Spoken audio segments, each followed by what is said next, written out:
comenzamos con la etapa número 5 de esta peregrinación que estamos haciendo, cuyo destino es Romanos capítulo 8. Hemos recorrido mucho terreno, pero aún nos queda un camino dificultoso por recorrer antes de llegar a nuestro destino. En la sesión anterior vimos la provisión de Dios para los problemas del hombre, que fue al final del capítulo 3. Hasta ese momento, Pablo solo estuvo exponiendo los problemas y los problemas se habían intensificado. Pero en su última parte de Romanos capítulo 3, comenzando en el versículo 20, despliega el sacrificio final, total y suficiente de Dios, que viene mediante la fe en la muerte expiatoria y la sangre derramada del Señor Jesucristo. Ahora, en esta sesión y en la próxima, estaremos viendo Romanos capítulo 4.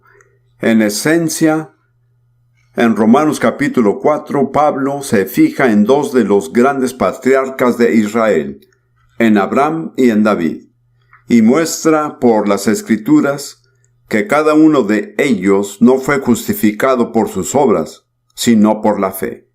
Se centra principalmente en Abraham, que es el padre de todo aquel que cree, pero también cita un salmo de David. Entonces, comenzando ahora, vamos a leer el capítulo 4 del versículo 1 al 5.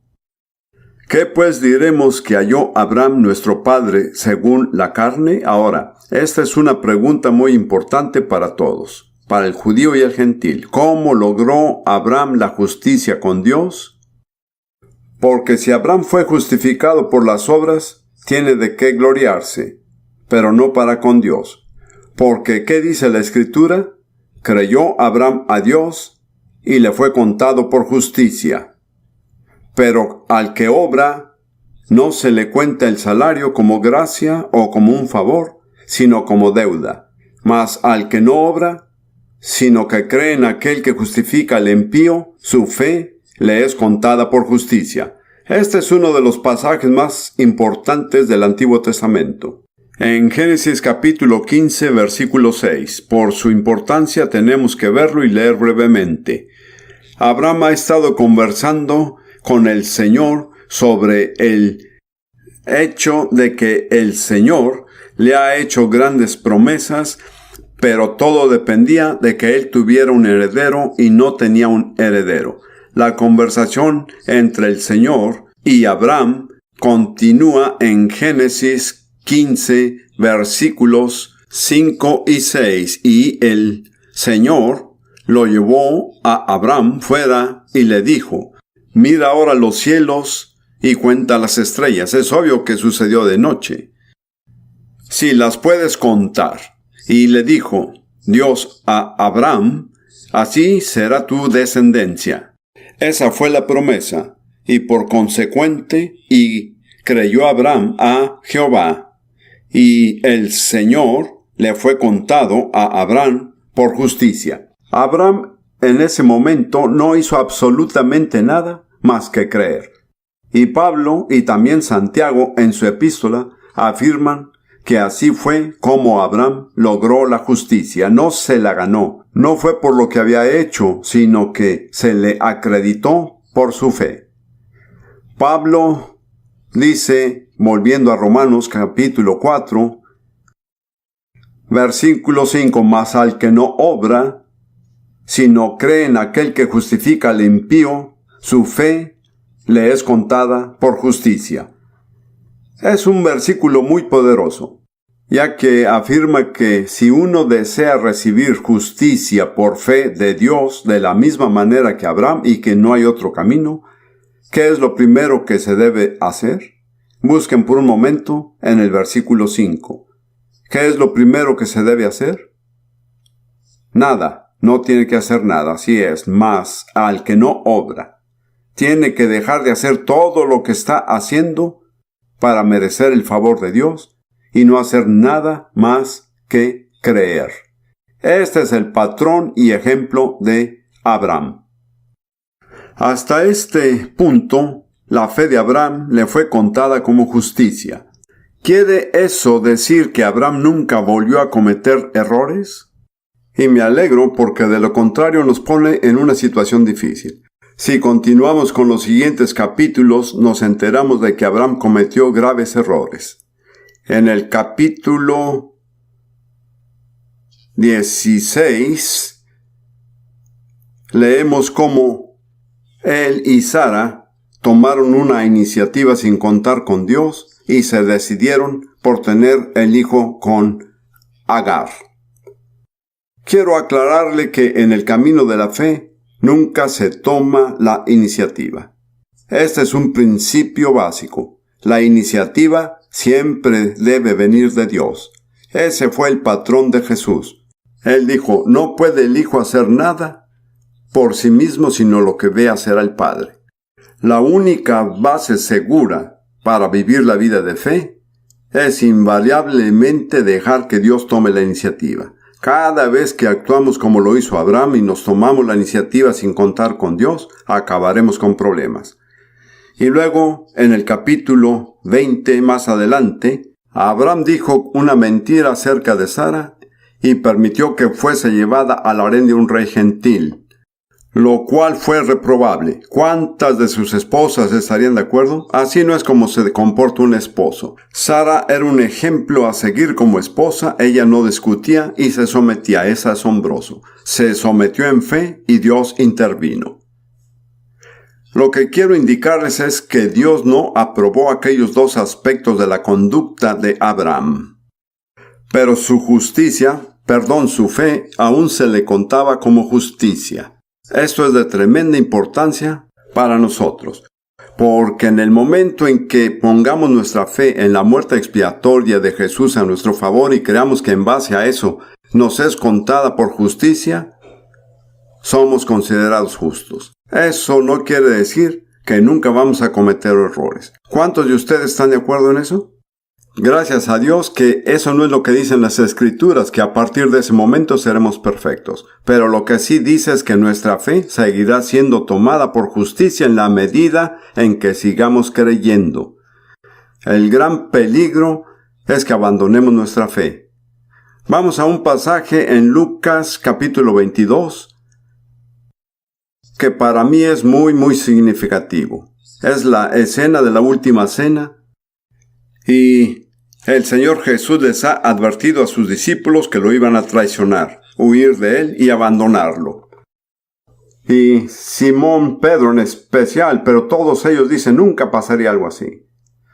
En los versículos 31 y 32, Jesús le dice a Pedro, Simón, Simón, he aquí, Satanás os ha pedido para zarandearos como a trigo. ¡Qué declaración tan extraordinaria! Al parecer, Satanás fue con Dios y le dijo, permíteme acusar a los apóstoles. Eso estaba en plural. En algunas traducciones no está muy claro, pero en griego está claro. Zarandeales como el trigo. Luego, dirigiéndose específicamente a Pedro, pero yo he rogado por ti, en el singular, he rogado por ti, que tu fe no falte.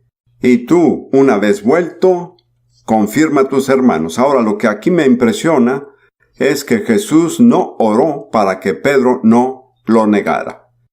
En estas circunstancias era inevitable que Pedro no lo negara. Dado el carácter de Pedro hasta ese momento y la tremenda embestida de las fuerzas de la oscuridad que muy pronto lo iban a atacar, era inevitable que Pedro no negara a Jesús. Jesús era muy objetivo, siempre lo es, me alegra. No hizo una oración piadosa para que Pedro no lo negara. ¿Qué fue lo que oró? Él dijo, he orado para que tu fe no falte. Pedro, vas a cometer un grave error. Vas a sentir vergüenza, vas a sentir que todo se ha terminado en la vida, pero no renuncies a tu fe. Si puedes aferrarte a tu fe, yo te guiaré. En el transcurso de los acontecimientos demostró ser cierto. Quiero decirle a cada uno de ustedes, es posible que se enfrenten a pruebas y tentaciones tremendas e inesperadas para algunos. y a ciertas alturas en el que puedan sentir que le han fallado a Dios y que todo se ha terminado en la vida, están pensando, ¿qué puedo hacer? Les diré que pueden hacer. Seguir creyendo. No abandonen su fe, pues Dios los guiará si no abandonan su fe. Este es un error muy grave que nunca deben cometer. Así que mientras sigamos creyendo sinceramente en Jesús y aceptamos la justicia que Dios nos ofrece en base a esa fe, hermanos y hermanas, no hay garantía de que nunca cometamos errores. No hay garantía de que estemos sin problemas. No hay garantía de que no fracasemos. Dios no nos garantiza nada al respecto. Puedo estar predicando ahora y al día siguiente puedo caer en alguna trampa de Satanás si es que no tengo cuidado. Pero Dios me sacará siempre y cuando haga ¿qué cosa? Que siga yo creyendo. Eso es muy importante. Eso me da tranquilidad a tantos problemas, porque me he visto a otros cristianos hacer cosas muy lamentables e incluso malas. Pero Dios dice, mientras sigas tú creyendo, tu fe será contada por justicia. Y en base a eso, yo te guiaré, puede que no sepas cómo, puede parecerte imposible, pero no renuncies a tu fe. Me pregunto si hay alguno entre ustedes que están a punto de rendirse, que están al punto de dejarlo todo. Por favor, no lo haga. Me gustaría orar por usted. Siento que debo hacerlo. Solo levanten sus manos silenciosamente y si está pensando, estoy al borde de la desesperación, Dios lo bendiga. Oremos juntos por esto, hermanos y hermanas. Señor Jesús, creemos que nos tratas como lo hiciste con Pedro. ¿Estás dispuesto a lidiar con nosotros de la misma manera? Puede que te sientas decepcionado con nosotros. Pudimos haberte fallado, pudimos mentir, que hemos llegado al punto de dejarlo todo. Todo eso vino abajo. Señor, quiero orar por aquellos que alzaron la mano, que su fe no falle. Jesús, siento que esta noche estoy en tu lugar, orando por ellos, que su fe no les falle. Amén. Amén.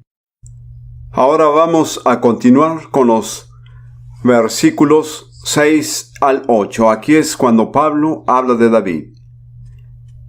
Y dice, como también David habla de la bienaventuranza del hombre a quien Dios atribuye justicia sin obras. Esto viene del Salmo 32, de los primeros versículos, diciendo, bienaventurado aquellos cuyas iniquidades son perdonadas y cuyos pecados son cubiertos. Bienaventurado el varón a quien el Señor no inculpa de pecado. Noten que David menciona 3 cosas que se incluyen en esta bendición. Nuestras iniquidades han sido perdonadas, nuestros pecados han sido cubiertos, y Dios ya no nos inculpa de pecado. Este es el lado negativo de contarnos justos. Él nos cuenta por justicia, ya no tiene en cuenta nuestros pecados. Pablo vuelve nuevamente a Abraham después de esta breve digresión acerca de David y se ocupa de esta pregunta tan importante relacionada con la circuncisión que fue: ¿tuvo Abraham que haberse circuncidado antes de que su fe se le fuera reconocida por justicia? Esta es una pregunta esencial para todo el que proviene de un origen judío, pero va más allá, ya que hay otras ordenanzas externas de la fe. Muchas personas comparan el bautismo con la circuncisión. Me parece que hay límites con esa comparación. Puede ser que nos preguntemos, ¿se considera mi fe por justicia hasta que yo me bautice? Y mi respuesta es sí. Si creen con sinceridad y están dispuestos a obedecer, su fe se les es contada por justicia desde el momento en que uno cree. Después, creo que el bautismo, en cierto sentido, es un sello de la justicia, la cual ya se tiene por fe. Hay una distinción entre el bautismo de Juan y el bautismo de Jesús. No sé si se han dado cuenta. Las personas a quienes Juan bautizó fueron pecadores que habían confesado su pecado. En el bautismo cristiano, estamos unidos con Jesús en su sepultura y en la resurrección. Nos bautizamos porque fuimos hechos justos. Es la realización de nuestra justicia. Jesús fue bautizado para que pudiera cumplir toda justicia. Cuando usted y yo somos hechos justos por fe en Él, entonces se cumple nuestra justicia, la completamos mediante el acto externo del bautismo. Ahora veamos lo que dice Pablo en este contexto. Empezando en el versículo 9. ¿Es pues esta bienaventuranza solamente para los de la circuncisión o también para los de la incircuncisión? Porque decimos que a Abraham le fue contada la fe por justicia. ¿Cómo pues le fue contada? ¿Estando en la circuncisión o en la incircuncisión? No en la circuncisión, sino en la incircuncisión. Esto es de suma importancia. Abraham no experimentó la circuncisión antes de Génesis 17. Pero su fe le fue contada como justicia en Génesis capítulo 15 y pasó bastante tiempo entre estos dos instantes y recibió la circuncisión como señal, como sello de la justicia de la fe que tuvo estando aún incircunciso para que fuese padre de todos los creyentes no circuncidados, a fin de que también la fe le sea contada por justicia, es decir, padre de todo aquel que no es de descendencia judía. Y padre de la circuncisión, para los que no solamente son de la circuncisión, sino que también siguen las pisadas de la fe que tuvo nuestro padre Abraham antes de ser circuncidado. Así que el punto es que Dios le había prometido a Abraham que él sería el padre de una multitud de naciones, no solo de una nación, Israel, sino de todas las naciones, y que en su debido tiempo, gente de toda nación en la tierra se convertirán en descendientes espirituales de Abraham, por medio de la fe en la simiente de Abraham, el Señor Jesús. Esa fue la promesa de Dios a Abraham. Y no tuvo que estar circuncidado para que se le hiciera la promesa, sino que se la hicieron mientras estaba incircunciso. El punto es que Dios tenía la intención de dejar claro a los que siguen, a usted y a mí, y yo no soy judío, que no tenemos que circuncidarnos para ser descendientes de Abraham. Somos descendientes de Abraham solo por fe, así como la fe de Abraham le fue contada por justicia, para que así también nuestra fe sea contada por justicia. Y así Abraham se convierte en el padre de dos tipos diferentes de personas. Primero, aquellos que están circuncidados en base a la fe. Y tengan en cuenta que sin fe la circuncisión no aporta ningún beneficio. El factor decisivo imprescindible es la fe. Y luego se convierte en el padre de aquellos que practican su fe, así como lo hizo Abraham, sin ser circuncidados, de todos los que son creyentes de origen no judío. De esta forma, la promesa de Dios a Abraham se cumplió antes de que se presentara la circuncisión. Luego, Pablo continúa hablando de Abraham, diciendo que él es el padre de la circuncisión, no solamente a los que están circuncidados, sino de aquellos que también siguen los pasos de la fe de nuestro padre Abraham, la cual él tuvo mientras estuvo incircunciso. Como ven, no basta con que una persona judía sea circuncidada para convertirse en descendiente de Abraham, según lo que dice aquí. Nadie es un verdadero descendiente de Abraham a menos que camine en los pasos de la fe de nuestro padre Abraham. La condición esencial es la fe. Y Dios llega a las personas de dos maneras distintas. Por el lado de la circuncisión, basados en la fe que los circuncidó. Y el de la incircuncisión, que básicamente se dirige a todos los demás sin exigirle la circuncisión a base de su fe.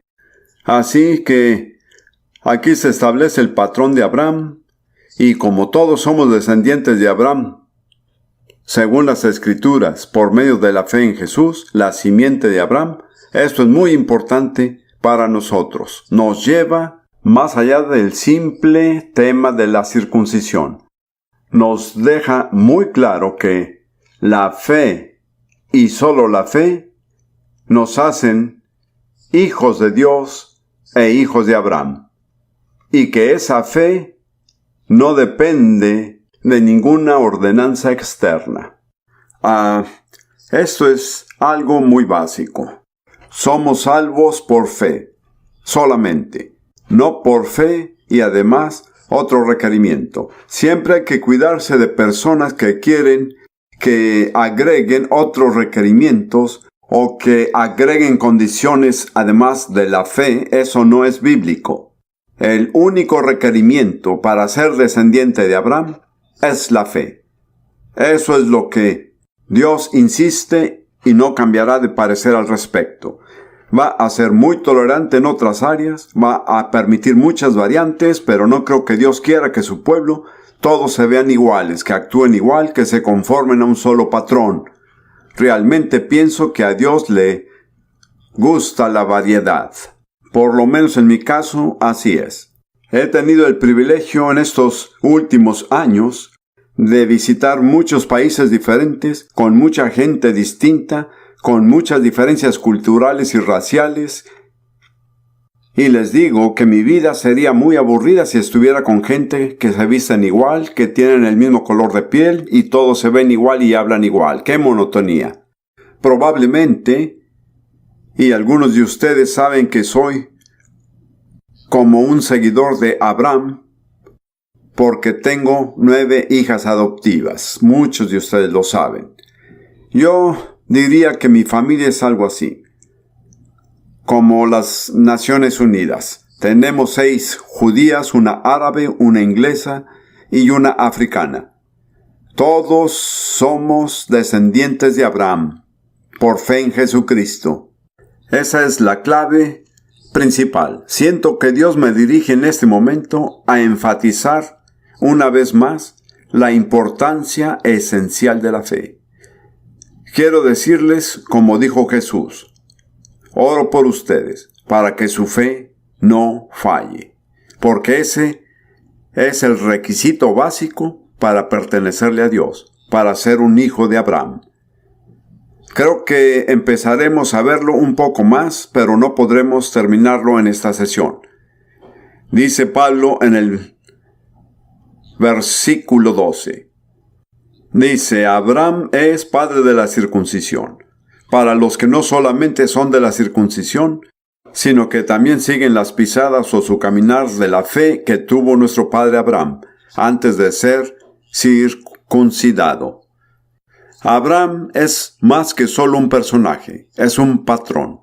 Él se adelantó, estableció el camino, dio ciertos pasos, y para verdaderamente ser sus descendientes hay que andar en ese camino, hay que seguir sus pasos.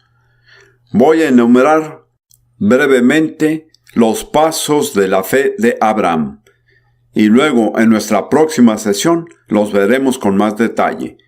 Igual los tienen enumerados en su bosquejo si aún lo tienen a la mano. Muy bien. Dice que Abraham hizo 5 cosas. Él aceptó la promesa de Dios solamente por fe, sin evidencias. Segundo, reconoció que era incapaz de producir los resultados prometidos. Se centró sin titubear en la promesa, y esto le fue contado como justicia. Como resultado, él y Sara recibieron vida sobrenatural en sus cuerpos, y así la promesa se cumplió y Dios fue glorificado. Así que son los pasos de la fe de nuestro padre Abraham. Paso número 1. Él aceptó la promesa de Dios, sin dudar, sin pedir ninguna evidencia. Paso número 2. Reconoció que él mismo era incapaz de producir lo que el Señor había prometido. Paso número 3. Se centró sin titubear en la promesa. y eso le fue contado como justicia. Paso número 4. Aquí es donde Dios intervino. Él y Sara recibieron vida sobrenatural en sus cuerpos. Paso número 5. La promesa fue cumplida y Dios fue glorificado. Así que ahí está lo que Abraham nos dejó como un patrón. Este es el camino de la fe que se establece ante cada uno de nosotros. No es una ordenanza externa, sino un caminar de fe de toda la vida, siguiendo los pasos de Abraham. Tenemos que actuar como Abraham lo hizo. Tenemos que aceptar la promesa de Dios tal como es. Tenemos que reconocer que somos incapaces de producir nosotros mismos lo que Dios ha prometido. Tenemos que enfocarnos en la promesa y no en nuestras habilidades o incapacidades. Y luego recibiremos la gracia y el poder sobrenatural de Dios derramados a nuestras vidas por medio de nuestra fe. De esta forma, la promesa de Dios se cumplirá en nuestras vidas.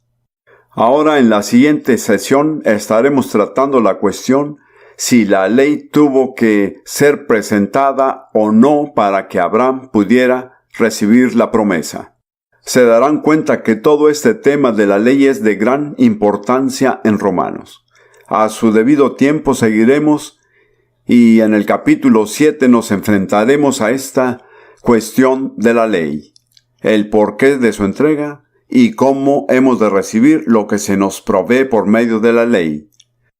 Así que continuaremos en la siguiente sesión con el patrón de Abraham. Continuemos ahora con nuestro estudio en Romanos capítulo 4. En la sesión anterior vimos la primera parte del capítulo que establece el hecho de que los dos grandes padres de Israel, Abraham y David, ambos recibieron justicia de Dios en base a la fe y no de sus obras. Pablo se centra principalmente en Abraham por el resto del capítulo y habla del hecho de que Abraham le creyó a Dios. Esto simplemente le fue contado por justicia, no tuvo que hacer nada más para creer en Dios. A su debido tiempo, bastantes años después, recibió la circuncisión como sello de la justicia que ya tenía por fe. Pero el cimiento de su justicia fue la fe y no la circuncisión. De esta forma le fue posible a Abraham que se convirtiera en padre y modelo para todos los demás creyentes, para aquellos que de origen judío, cuya circuncisión es una expresión de la fe, ya que la circuncisión sin fe no sirve.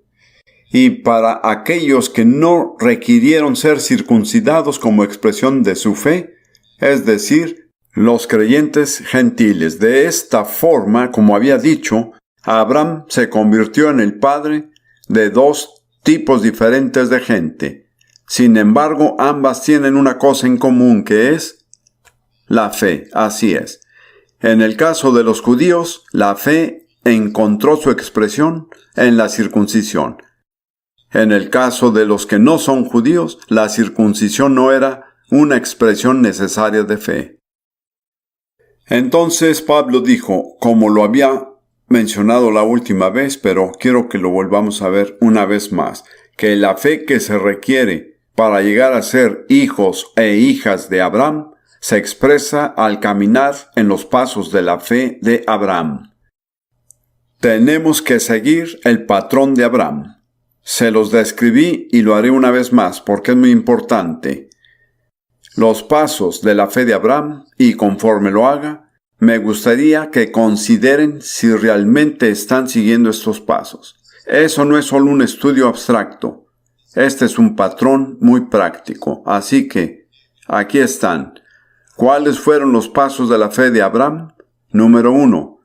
Él aceptó la promesa de Dios solo por fe sin evidencia. Eso es muy importante. Número 2. Reconoció que era incapaz de producir los resultados prometidos. Número 3. se centró sin titubear en la promesa y no se enfocó en sus problemas. Número 4. Como resultado, él y Sara recibieron vigor sobrenatural que eran incapaces de producir por sus propias fuerzas. Y número 5. Como resultado, la promesa se cumplió y Dios fue glorificado. Ahora veamos cómo lo dice Pablo. Volvamos a Romanos capítulo 4. Comenzando desde el versículo 13. Porque no por la ley fue dada a Abraham o a su descendencia la promesa de que sería heredero del mundo, sino por la justicia de la fe. Porque si los que son de la ley son los herederos, vana resulta la fe y anulada la promesa. Lo que Pablo dice es que Dios hizo una promesa inicial únicamente en la base de la fe de Abraham. Hubiera sido totalmente injusto e inconsistente que después dijera, una condición más también debe seguir la ley. Pablo indica que la ley en realidad se dio 430 años después. Nunca fue una condición para entrar en la promesa que Dios le había hecho a Abraham. De hecho, lo que él señala es, y que es una declaración muy notable, como lo es también muy cierto. Versículo 15. Pues la ley produce ira, pero donde no hay ley, tampoco hay transgresión, o no existe una infracción de la misma. Y bien, vale la pena reflexionarlo. Creo que en una de las sesiones anteriores les di el ejemplo de la niña de 5 años, que cuando sus padres estaban fuera de casa, revolvía los cajones de la madre, sacando los pañuelos y haciendo todo lo demás.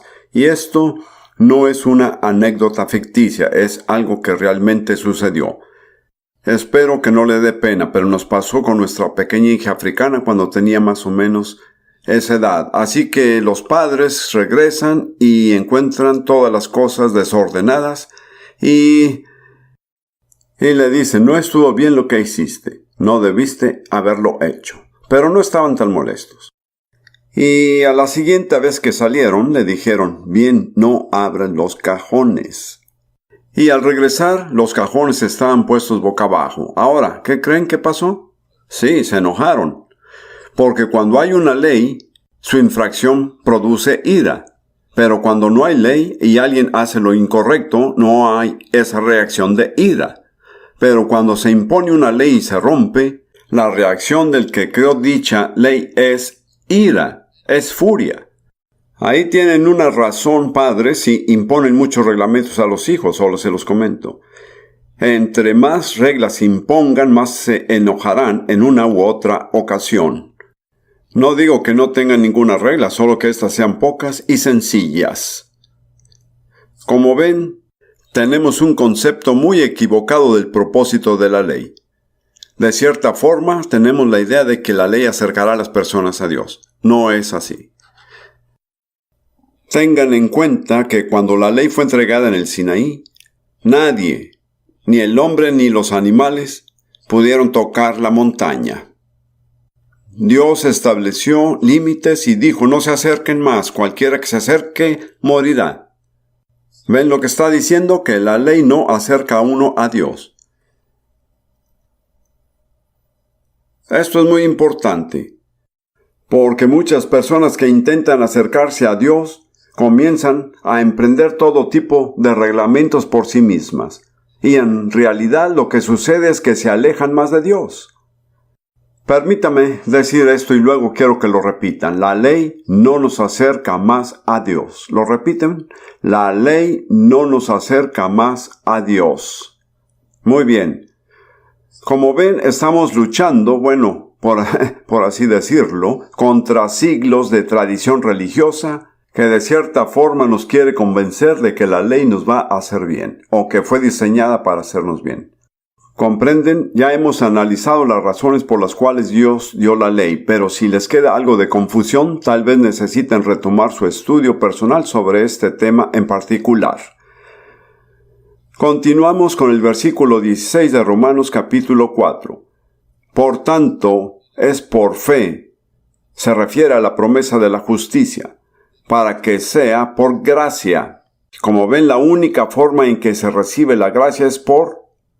No lo escucho. La fe, así es. Efesios 2:8 lo dice claramente, porque por gracia son salvos por medio de la fe, y esto no de ustedes, pues es don de Dios. No es por obras para que nadie se gloríe. ¿De qué nos está protegiendo Dios siempre? Del orgullo, así es. Sin lugar a duda, ¿qué produce el legalismo religioso en las personas que lo practican? Orgullo. ¿A Dios le agrada el orgullo? A Él no le agrada. ¿Cuál fue el primer pecado en la historia del universo? El orgullo, así es. Como ven, en nuestras iglesias tendemos a ofendernos con el adulterio, la fornicación y la embriaguez, que es muy común. No estoy diciendo que debamos tolerar estas cosas, pero sí toleramos al orgullo. Ese es un pecado mucho más grave que los otros. Bien. Sigamos con el versículo 16. Por tanto es por fe para que sea por gracia a fin de que la promesa sea firme para toda su descendencia, no solamente para la que es de la ley, sino también para la que es de la fe de Abraham, el cual es padre de todos nosotros. Dios quería asegurarse de que nadie fuera excluido de esta promesa, por lo que tenía que ser por fe para que pueda ser por gracia. ¿Entendió? Déjenme decir esto, es muy simple pero muy importante. Ninguno de nosotros se ha ganado la justicia de Dios. Sea que la recibimos por fe, como un don, o no la recibimos. No hay otra alternativa para ser contados justos ante Dios. Y luego, Pablo continúa de nuevo citando, y más bien viene del Génesis 17, versículo 17 de Romanos capítulo 4. Como está escrito, te he puesto por padre de muchas gentes, naciones, delante de Dios, a quien creyó, el cual da vida a los muertos y llama a las cosas que no son como si fuesen. En lo personal, prefiero esta traducción para esta parte. Llama a las cosas que no son como si fuesen. Como ven, Él llamó a Abraham padre de muchas gentes aun cuando no tenía un hijo propio. Es muy importante entender que cuando Dios le pone nombre a algo será como Él dice. Puede que no sea evidente. Si Dios los llama santos, ¿qué son? Puede que no se sientan como tales, pero no es por sentimiento, es por fe. Cuando Dios llamó a Gedeón un varón esforzado y valiente, ¿cómo se sintió? Se sintió cobarde y tímido, pero Dios lo llamó un varón valiente, ¿y en qué se convirtió? En un varón valiente. El llamado de Dios se adelanta a la realidad, porque siempre se basa en la fe. Recuerdo que en 1944 no tenía planeado hablar de esto, pero Dios me llamó específicamente y yo todavía era un soldado en el ejército, relativamente inexperto en la palabra de Dios, pero Dios me llamó. Un maestro de las Escrituras, en verdad, en la fe y en el amor. Para los que están en Cristo Jesús, siempre recordar esas palabras por el resto de mi vida. ¿Me hice inmediatamente un maestro? Créame, que no fue así. Hoy puedo decir que por su gracia soy lo que Dios me llamó a hacer. No por mis obras, no por mis esfuerzos, sino por su gracia. Así que no depende del que quiere, ni del que corre, sino de Dios que tiene misericordia. Si hay alguien que necesitaba la misericordia de Dios, créanme, ese fui yo. Es más, créanme que aún lo necesito. Pero tengo mi punto fuerte, yo sé que la necesito. Continuando con el versículo 18. Me encanta esta descripción de Abraham. Siempre me identificó con Abraham. Hay ciertos personajes de la Biblia, Abraham es uno y David es otro, que al leer acerca de ellos me siento como si estuviera en su lugar, sin importar las diferencias de época y cultura. Versículo 18. Él creyó en esperanza contra esperanza. ¿Quién se identifica con esa expresión? No hay mejor forma de decirlo. Esperaba y sin embargo no tenía. ¿A cuántos de ustedes les ha pasado? Tienen la esperanza en la desesperanza y aún así siguen creyendo. Sigan creyendo. Quiero repetirlo a cada uno de ustedes. Sigan creyendo. Hagan lo que hagan, no dejen de creer. Él creyó en esperanza contra esperanza para llegar a ser padre de muchas gentes. conforme lo que había sido dicho, así será tu descendencia. Versículo 19. Y no se debilitó en la fe al considerar su cuerpo que estaba ya como muerto, siendo casi de 100 años. O la esterilidad de la matriz de Sara. Ahora notarán que en la versión Reina Valera antigua agregaron la palabra ni consideró. Esto simplemente se debe a que los traductores en la antigüedad no tenían acceso a algunos de los textos griegos más confiables. Pero a base de los investigadores y del análisis de los académicos, la mayoría está de acuerdo en que la lectura correcta es sin el ni, y creo que en general tiene más sentido. Así que leámoslo sin el ni. Si están completamente aferrados al ni, pues me perdonan y seguimos siendo amigos. ¿Les parece? Entonces vamos a leerlo así. Y no se debilitó en la fe, al considerar su cuerpo que estaba ya como muerto, siendo ya de casi 100 años, o la esterilidad de Sara. Quiero afirmarles que la fe es realista. La fe dice las cosas como son. Muy bien, mi cuerpo está muerto. Pero eso no cambia la promesa de Dios. No trato de persuadirme que aún queda un poco de luz en mi cuerpo. Eso no sería tener fe. Yo digo que no hay esperanza, no hay manera que en lo natural eso pueda suceder. Lo acepto como un hecho. No solo mi propio cuerpo está muerto, sino que la matriz de Sara también. No hay manera en lo natural de que podamos tener un hijo propio. Lo acepto. Lo enfrento cara a cara, sin parpadear, sin desviar la mirada, ni digo que hay otra opción a esta situación. Y aún así creo en lo que dijo Dios. He tratado con tantas personas que vienen y quieren orar y a la vez tratan de convencerse a sí mismas de que su situación no es tan desesperada. Pero es mucho mejor enfrentar que la situación es desesperada. Hay uno solo que los puede ayudar y ese es Dios. Eso es fe. Sigamos con el versículo 20. Tampoco dudó por incredulidad de la promesa de Dios, sino que se fortaleció en fe, dando gloria a Dios. En lo personal, prefiero mi propia traducción de esto que diría fue fortalecido por la fe. Pienso que eso es lo que quiere decir.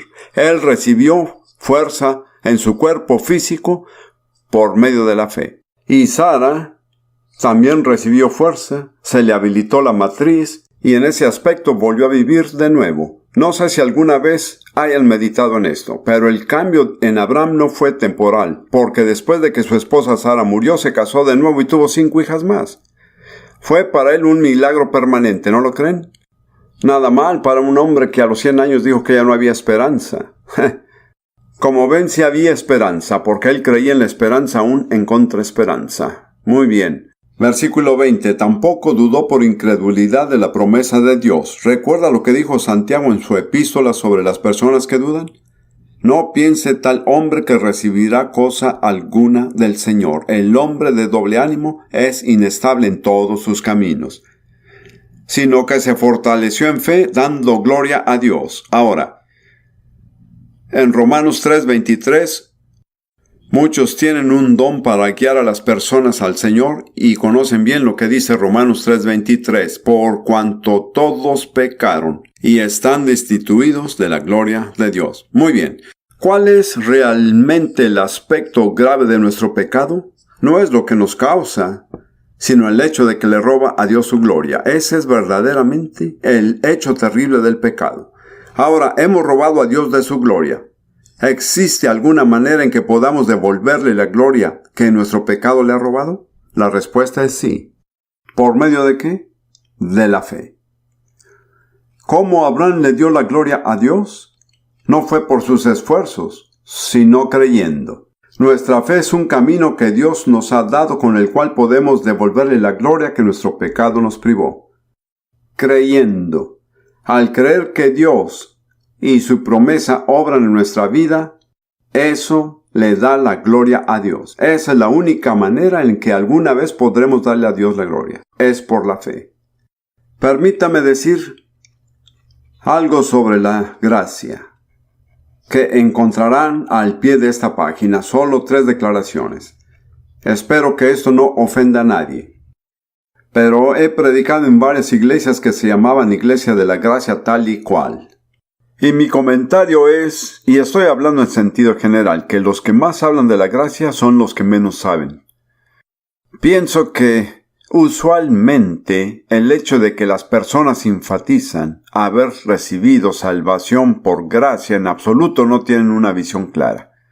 Su concepto de gracia es algún tipo de fuerza religiosa modificado. Así que quiero decir lo siguiente, para mí esto es muy importante. Si algunos son pastores de una iglesia de la gracia, por favor acepten mi declaración de que esta observación no está dirigida contra ustedes ni contra ninguna iglesia en específico. Es solo un hecho que he notado. Quiero mencionar estos 3 hechos acerca de la gracia. Número 1, que comienza cuando la habilidad humana termina. Mientras ustedes pueden hacerlo por sí solo, no necesitan de la gracia de Dios. Cuando llegan al punto en que saben que no pueden lograrlo, pero Dios quiere que lo hagan, entonces se mueven en fe al dominio de la gracia. Muchos cristianos temen hacer lo que Dios les dice porque piensan no puedo hacerlo. En cierto sentido, Dios nunca nos pide hacer algo que no podemos. ¿Me explico? Por la fe, Dios siempre nos ha llevado más allá de nuestra propia capacidad, a la esfera de la gracia. Cada vez que su fe es desafiada, pueden reaccionar de 2 maneras. Pueden decir, ay Dios, ¿eso es lo que me estás pidiendo? O, gracias Dios, veo que quieres que mi fe sea fortalecida. ¿Quieres que reciba más de tu gracia? Acepto este desafío. Quiero compartirles mirando el pasado de mi propia vida que cada paso importante de progreso que di en mi vida cristiana, lo di en respuesta a un desafío.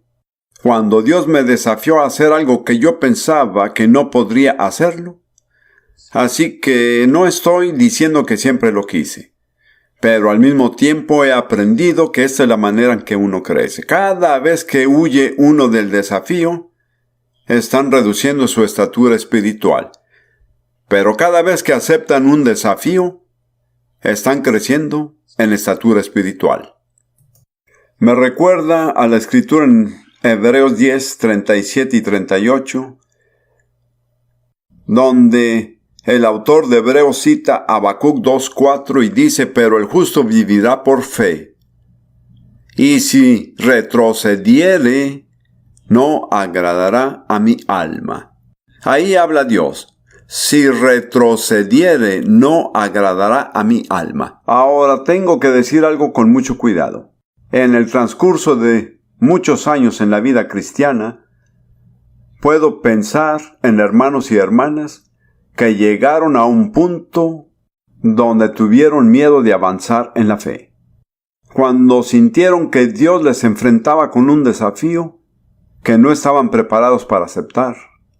Solo tuve que observar que desde ese instante en adelante comenzaron a morir espiritualmente. Como verán, el justo vivirá por fe. La única forma en que se puede tener vida es por fe. Mientras más requiera Dios que uno obre en fe, más vida tendrá. Si solo quiere estar seguro, diciendo, Dios, yo no quiero correr ningún riesgo, solo quiero hacer aquello que yo sé que puedo hacer, usted se está cerrando a la vida divina. No quiero decir que serán almas perdidas, pero sí digo que no conocerán la plenitud de vida que Dios ha planeado para ustedes en este mundo. No le teman al desafío de la fe. Mirando a los últimos 10 años que Ruth y yo llevamos de casados, Dios consistentemente nos ha llevado más allá de nuestro límite. A veces nos preguntamos si nos ha exprimido demasiado. Actualmente, en este momento, esta es una pregunta de mucha importancia para nosotros, pero tengo confianza en la fidelidad de Dios que al ver nuestros corazones y nuestra sinceridad, tarde o temprano, recibiremos el beneficio que implica. Pienso que hoy vivimos en un mundo que desesperadamente necesita a Dios. Desesperadamente necesita la palabra de Dios. Quiero decirles que no va a ser fácil llevar la palabra de Dios a las naciones. En Mateo 24:14, que es mi escritura favorita, Jesús dijo: y será predicado este evangelio del reino en todo el mundo para testimonio a todas las naciones, y entonces vendrá el fin. ¿Cuándo vendrá el fin? Cuando la iglesia haya terminado su trabajo. Pero a su vez, en los versículos anteriores se nos advierte que habrá persecución, profetas falsos, hambrunas, guerras.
Maldad en abundancia. No mencionó que la situación en el mundo iba a mejorar. De hecho, dejó muy claro que la situación en el mundo se iba a poner peor. Pero ahí está la oportunidad para extender la fe. Este es el desafío. Quiero decir que por la gracia de Dios, en cuanto a Ruth y yo, y esto lo digo en presencia de Dios, porque tengo mucho cuidado en lo que digo. Señor, conforme hemos podido, hemos aceptado el desafío. Cada uno de ustedes debe tomar esa decisión. Pero recuerden que si optan por el camino de los cobardes, van a marchitarse. Si avanzan en su fe, puede que titubee, puede que se sientan que han fracasado, pero pronto Dios lo ayudará hasta el final. Se los prometo, porque esa es la promesa de Dios. Llegamos a la parte que se aplica a nosotros y al Evangelio, al final de este capítulo 4. Estamos en el versículo 22, por lo cual su fe le fue contada por justicia. Y no solamente con respecto a él se escribió que le fue contada, sino también a nosotros, a quienes ha de ser contada. ¿Qué ha de ser contada? La justicia. La justicia será contada para los que creemos en él, que levantó de los muertos a Jesús, Señor nuestro, el cual fue entregado por nuestras transgresiones y resucitado para nuestra justificación. La justificación, nuestro perdón, que seamos contados como justos, que nos haya hecho justos, que seamos justos como si nunca hubiéramos pecado. ¿Qué es lo que debemos creer para recibir la justicia que Dios nos ha reconocido? Se nos exige creer que el Señor entregó a Jesús, nuestro Salvador, nuestro sustituto, al castigo de la muerte por causa de nuestros pecados, pero que al tercer día lo resucitó para que recibiéramos la justicia. La clave de esto, y está en las escrituras de nuestro bosquejo, pero no tengo el tiempo para citarlas. La clave de todo esto se resume en una palabra, escuche bien, es la identificación. Si lo captan, es la clave a lo que sucedió en la cruz. En la cruz hubo una identificación doble. Primero que nada, Jesús se identificó con nosotros. Él tomó el lugar del pecador, se convirtió en el último Adán, agotó totalmente la herencia maldita que se había apoderado del linaje entero de Adán, y fue sepultado. Cuando fue sepultado, la herencia completa se acabó. Luego resucitó al tercer día como la cabeza de un linaje nuevo. Debemos darnos cuenta y reconocer que Él fue nuestro representante. Así que cuando Dios vindicó su justicia por la resurrección en el tercer día, fue nuestra justicia la que también fue vindicada. Fuimos contados con Él en la muerte, contados con Él en el entierro, pero bendito sea Dios, fuimos contados en Él en la resurrección y la justicia también. Eso es lo que tenemos que creer. La palabra clave es la identificación. Cuando Jesús murió, yo también. Cuando fue sepultado, yo también. Cuando resucité, también yo resucité. Al creer esto, por mi fe recibo la justicia de Dios.